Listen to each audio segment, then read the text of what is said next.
C'est une proposition de loi qui fait déjà grand bruit. Une députée de l'Ain entend contraindre les constructeurs automobiles à réduire le poids de leurs véhicules, un moyen de limiter leur empreinte carbone à la fabrication et à l'usage.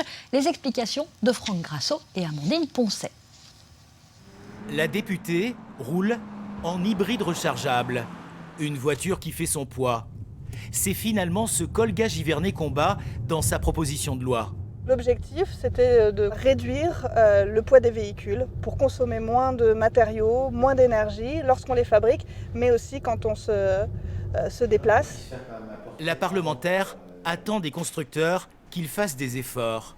En 1961, une voiture pesait en moyenne 778 kg, contre plus de 1200 désormais. Abaisser le poids d'un véhicule de 100 kg permet de diminuer la consommation de carburant de 0,4 litres et d'électricité de 0,6 kWh sur 100 km. La proposition de loi veut donc amaigrir le parc automobile français. Ce jour-là, Olga Givernet a rendez-vous avec un concessionnaire pour lui faire part des limites qu'elle compte imposer. On a mis un malus poids à 1600 kg pour tous les véhicules thermiques. Son idée est d'abord d'inciter les entreprises et les collectivités à respecter des seuils pour ne plus acheter des véhicules en surpoids lors des renouvellements de flotte. Il faut vraiment tout de suite stopper cette inflation du poids. Aujourd'hui, on a 1,2 tonne en moyenne sur les voitures. On prévoit d'avoir 1,5 tonne en 2050. Ce n'est pas possible avec le besoin de préservation de nos ressources sur la planète.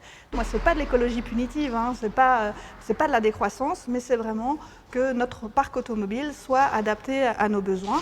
Les exigences de sécurité, de confort, l'image des SUV ont fait prendre de l'embonpoint aux véhicules. La technologie peut-elle changer les choses ? On parle des écrans, par exemple, de l'électronique embarquée, qui a permis de supprimer des composants ou des composants qui étaient lourds pour pouvoir avoir ces tenues de route, des choses comme ça, ou les boîtes de vitesse, par exemple. En boîte automatique, on est beaucoup plus léger qu'une boîte mécanique, par exemple, qu'on peut remarquer. Donc je pense qu'il faut faire confiance aux constructeurs, quels qu'ils soient.